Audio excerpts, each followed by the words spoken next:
It is Tuesday, which means it's finally time to record another weekly song roundup, or weekly track roundup, I should say. Very good week of tracks. It honestly is crazy that last week's track roundup was like basically a week ago. Ever since I kind of started this channel a week ago, time has been going by like insanely fast, and I just wanted to kind of point that out. But this is the weekly track roundup from May 17th to May 24th. Some tracks on here will be a little bit before this, but this is kind of when I discovered these new tracks, so they're kind of around the tracks that released this week. I think I'm going to continue with the trajectory of releasing these weekly track roundups every Thursday. I'm currently recording this on a Wednesday night because I have an insanely busy week and I just couldn't record all the videos that I need to get out on the days that they're supposed to go out, so in advance. But I highly doubt there's going to be any tracks that release from now till Friday night. So, we'll see. But if anything drops from now till like Friday, I'll just say it's part of next week's weekly track roundup. But good balance of tracks this week. Starting off with Charlotte Cardin, which I did react to on the channel. 3 new songs came out last week. We kind of went over her song "Lonely with Our Love," which came out kind of a week before these other 2 tracks came out, and I decided to highlight "Did Life Work Out For You" in particular, because I think it's the strongest out of the 3 tracks.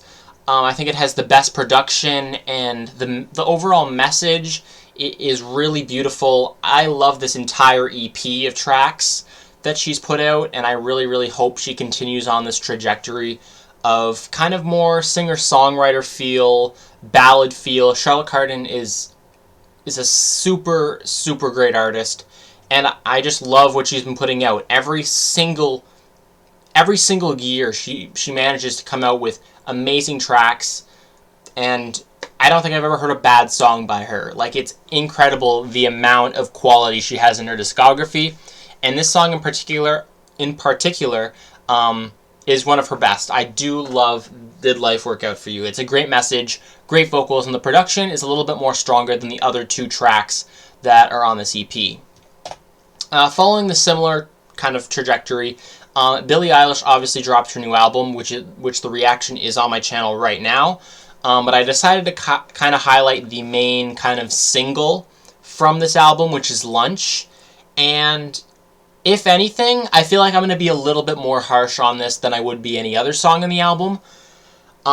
It's a good introduction to the album. We have a somber song in "Skinny," then moving it to a heavier song, which is kind of out of her comfort zone.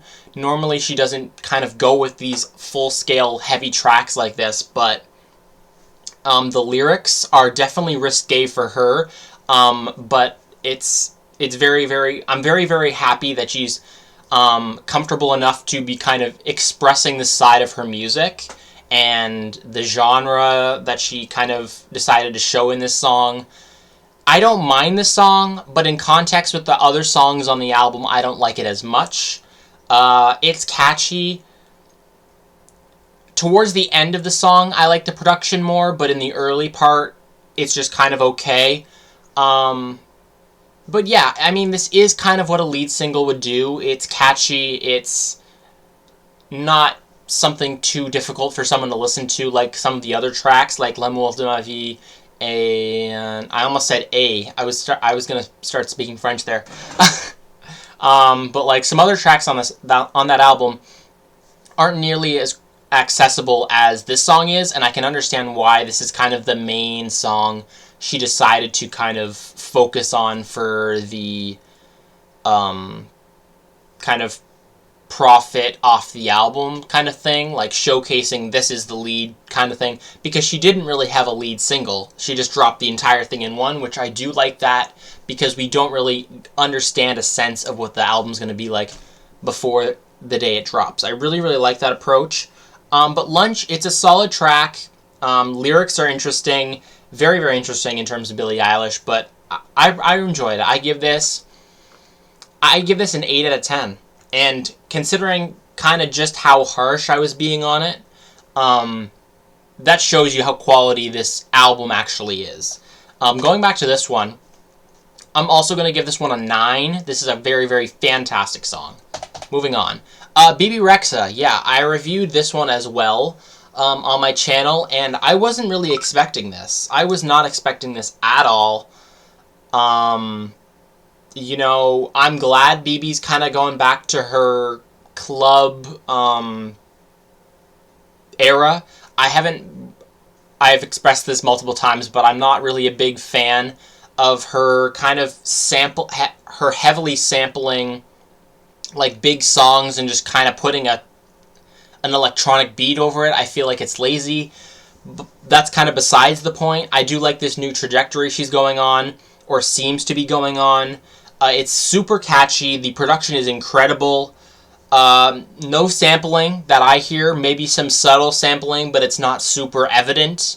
At least in the beat, you don't have like voices or parts of kind of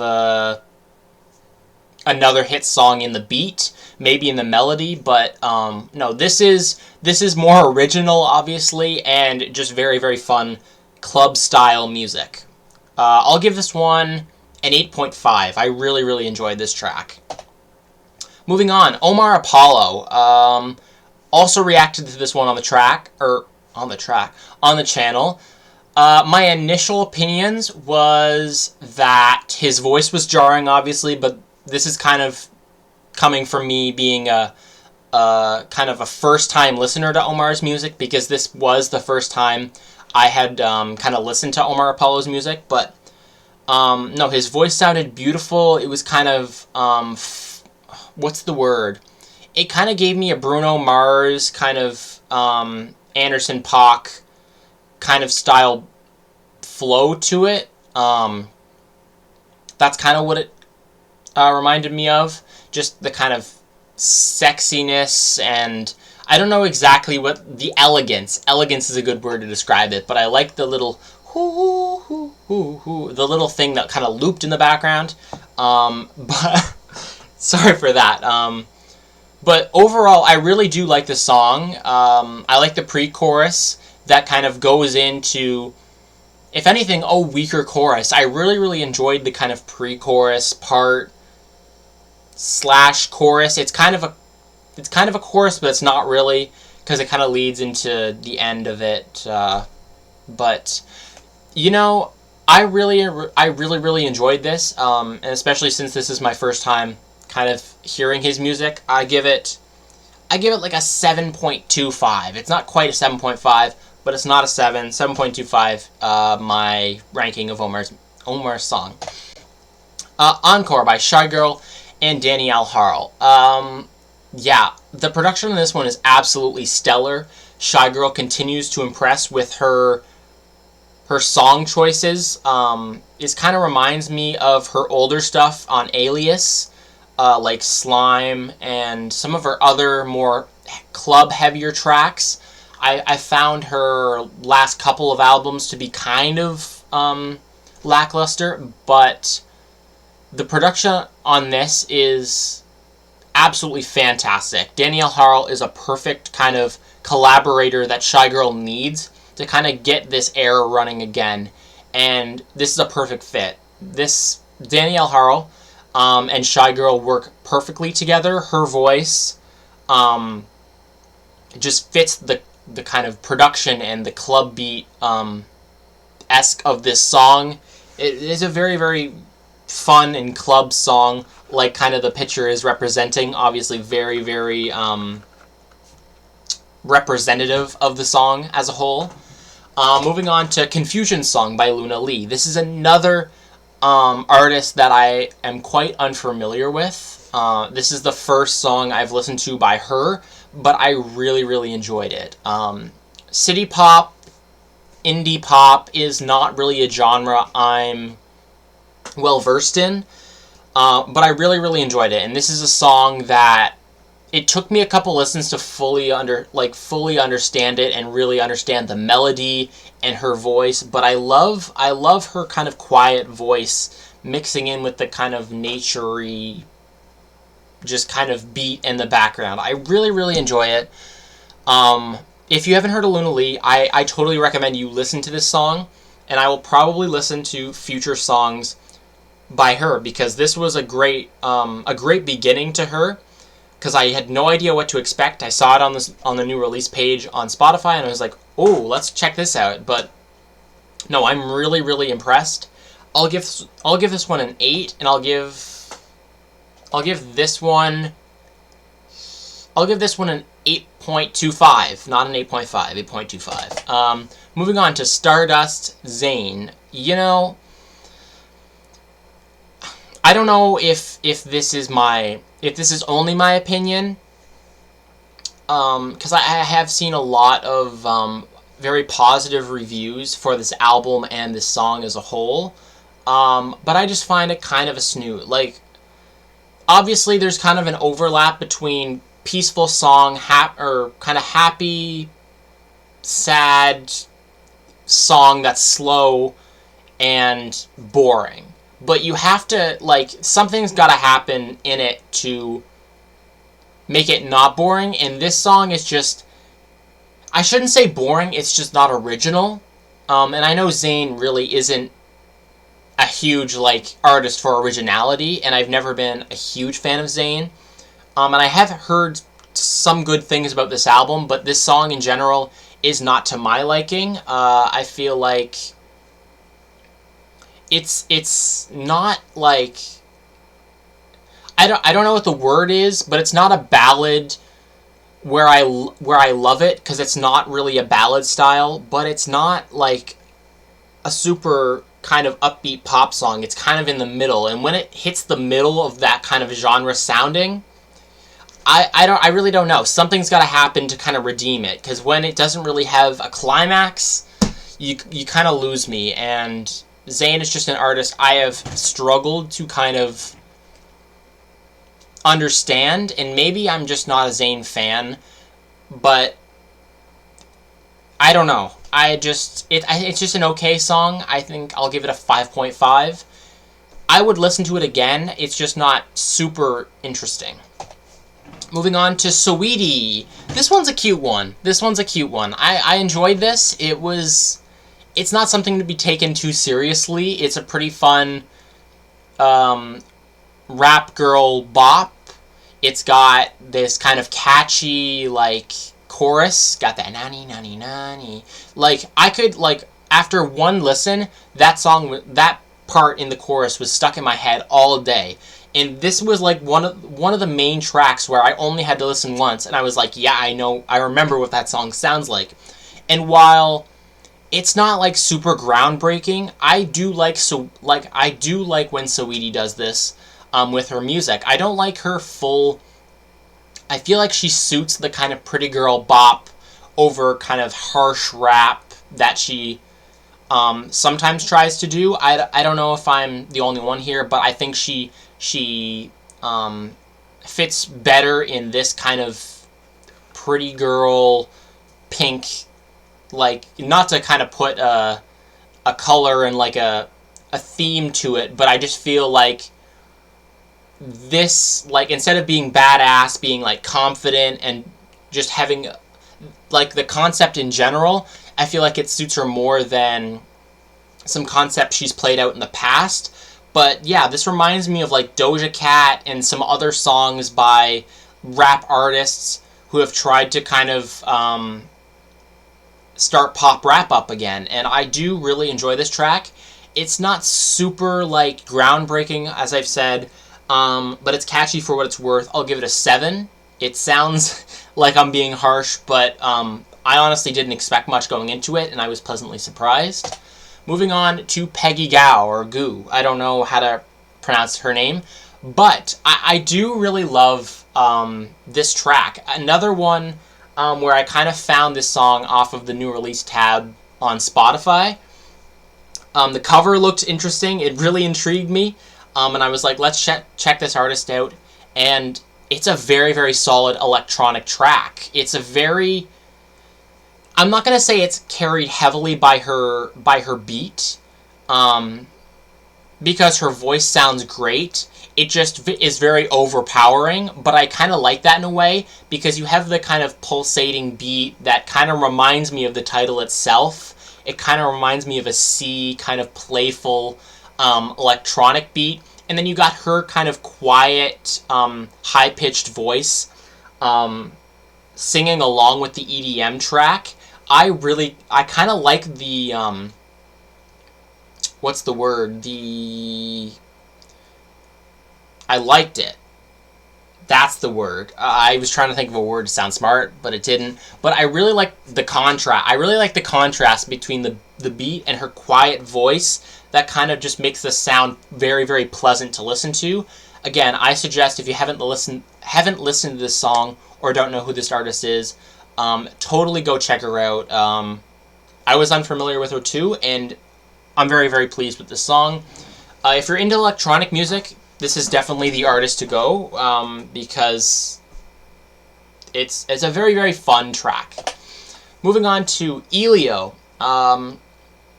I've liked a lot of ELIO stuff, and she released a new song called My Mother's Jeans, which is obviously more sentimental. Obviously, the lyrics are something that is very, very powerful. It's not super ballad style. It's kind of, again, in that midpoint. It's not super upbeat, but it's not a ballad. But it was enough to kind of keep me engaged, and the lyrics were really, really sweet, and I loved what she was saying. And if I ever need to cry or think of something that's kind of upsetting me, this is a very, very good song to listen to. And I love the meaning that she's trying to convey with this song. A nostalgia feeling, and obviously it's not trying to do too much. It's not trying to be groundbreaking, but it's a beautiful track.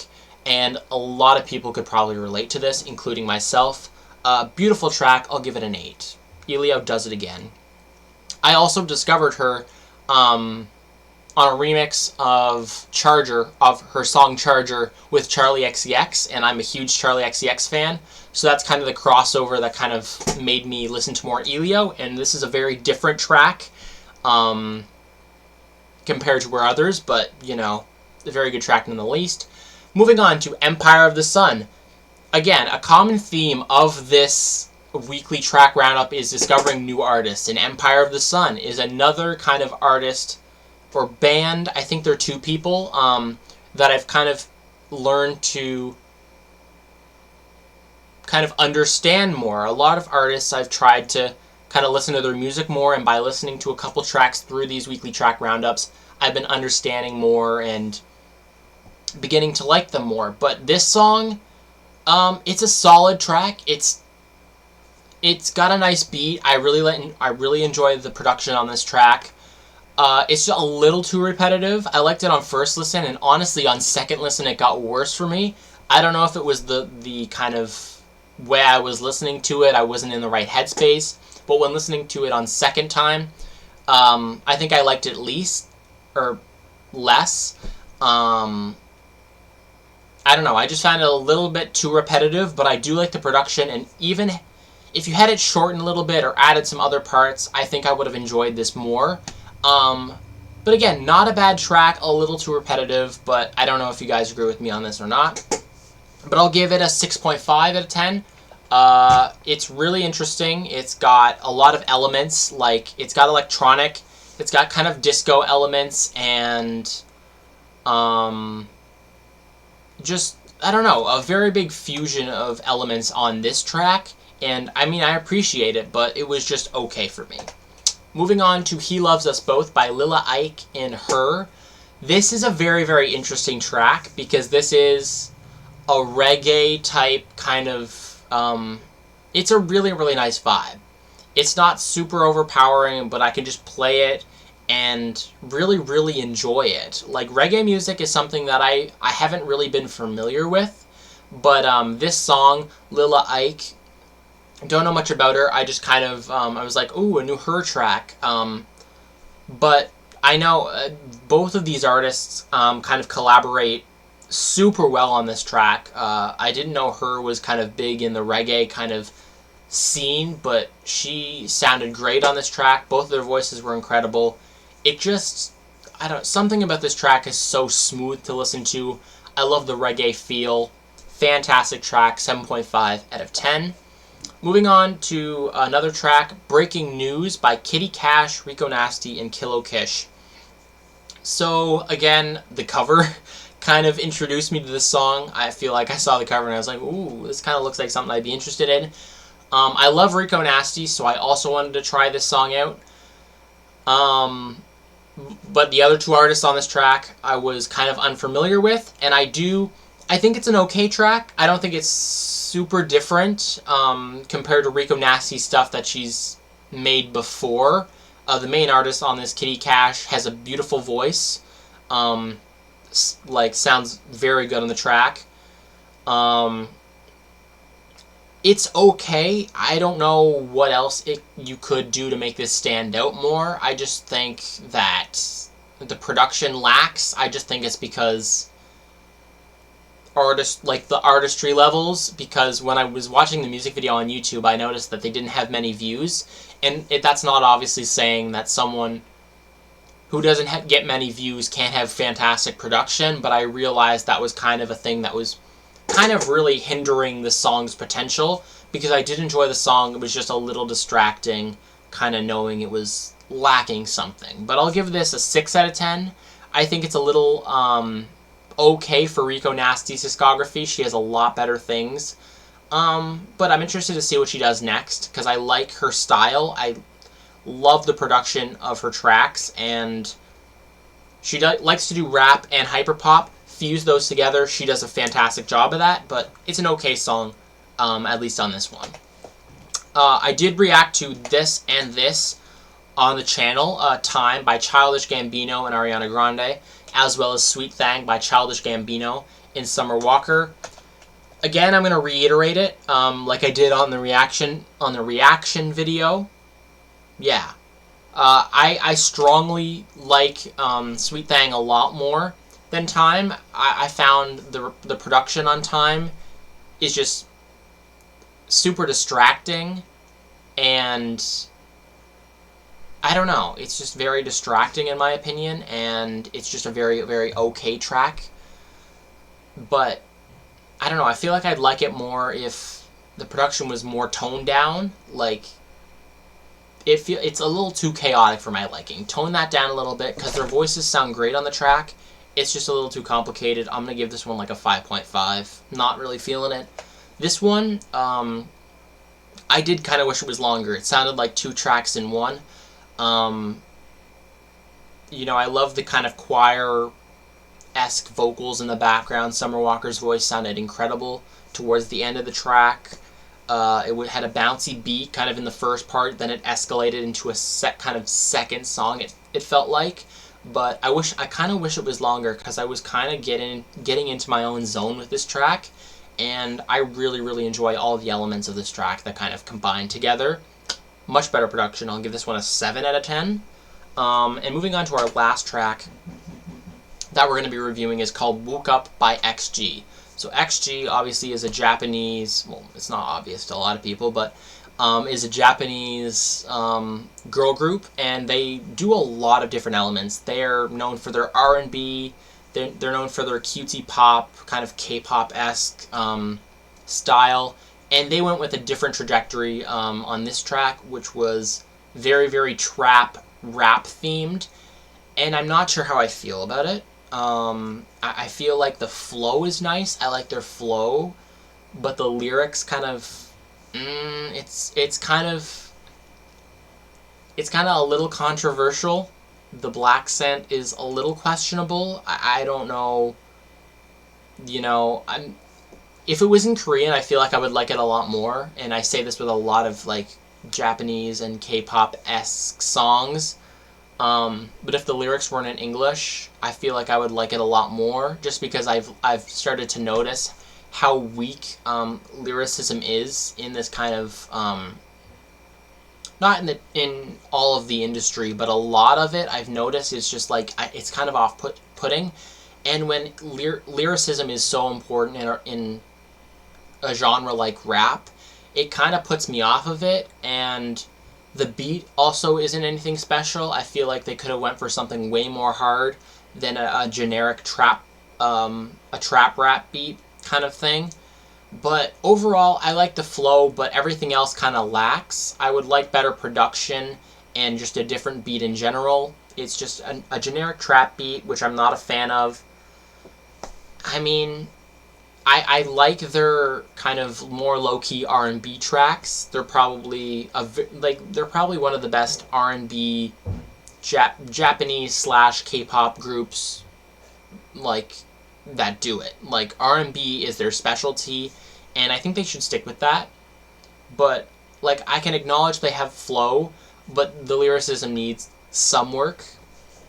I'm gonna give this one a 6. Just okay. Has a lot more grounds for improval, and I think if they continue with another rap song kind of similar to this, just stay away from the generic trap beats. Try to make something more innovative or experimental, even, and lyricism, clean that up a little bit. But that's it. No more. How many is that? 17 tracks this week. Some of them are quite good. Some of them were just okay. None were really bad. I don't think any of them were really bad. Just some of them I had a certain critique with them. But, you know, it'll be interesting to see what next week holds. And the month of June looks very, very strong as well. So, yeah, thanks for watching another weekly track roundup. This week kind of flew by compared to last week when I did the same thing. But, you know, some solid tracks. Again, let me know what your favorite song of this week was. If you agree, disagree with any of my opinions, and make sure to like and subscribe for more. See you in the next one.